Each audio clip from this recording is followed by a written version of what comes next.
Hi and welcome to the latest HR180 vlog. Today we're going to be talking about Wimbledon. So are you ready? Then let's play.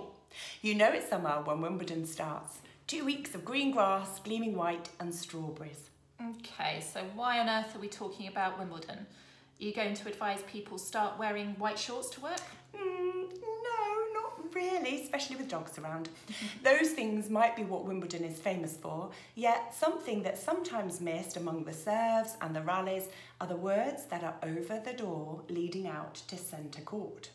If you can meet with triumph and disaster and treat those two imposters just the same. Okay, I get the whole concept, of course, but why are we talking about the words from a Rudyard Kipling poem? Well, firstly, the poem was actually written for his son in order to prepare him for manhood at a time when quite a few things might indeed end up in disaster. Up until then, he'd have the support and guidance of his family to triumph, as it were, over life. But as we take our first steps towards independence, triumph becomes much harder to attain. But why did Wimbledon choose them? And what are they hoping to teach? And how can they be applied to business? Well, tennis players, like most sports people and some business people, are obviously uber competitive. Most of them want to win and they have trouble coming to terms with losing. Yeah, absolutely. McEnroe, Kyrgios comes to mind. Exactly. People get far too hung up on winning and or the fear of losing, so players walking onto the hallowed turf should be thinking that they shouldn't be afraid to fail. If you perform your very best and yet lose the match, you are still a winner. Really? Sounds a bit woo-woo to me. If you think about it though, having this sort of mindset can only really be a positive. It takes the pressure away and you realise that there's a very fine line between success and failure.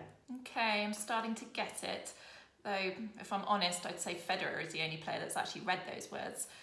So again, why did we think this would be a good idea for a vlog? Are we actually Andy Murray's new HR consultant? I wish we were, and you suggested this topic. The words have huge implications in the business world and should resonate with every small business owner, whatever your business and whatever the industry that you're based in.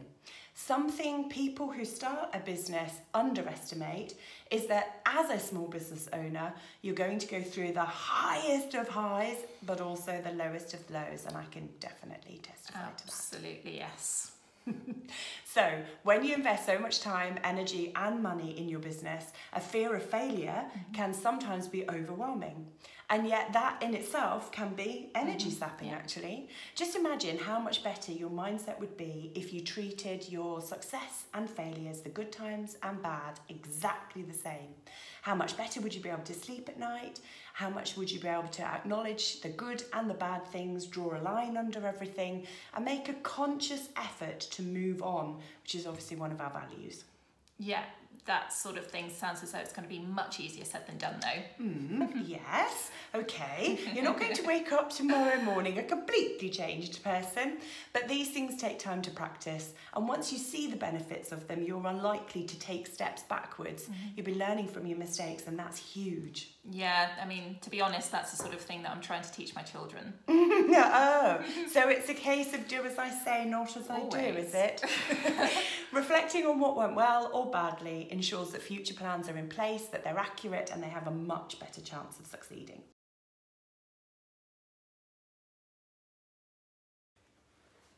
So this is take 2 of our vlog, having lost the ending. So going back to Wimbledon, Claire then, and Kipling's words, he kind of personified triumph and disaster, didn't he? Yeah, he did, and without wanting it to sound like we're going into a GCSE English literature essay, by doing that he was calling them imposters. He's saying don't take either of them to heart. There are more important things that you should be basing yourself on rather than success and or failure. Retaining perspective, I guess, is the most important thing. Okay, I think I finally got it. The key message to take away then is keep grounded when you're high and hopeful when you're low. Yes, you have got it. Game, set and match to Miranda. Yes. Thank you ever so much for watching, everyone. Hopefully we'll see you next month. Bye.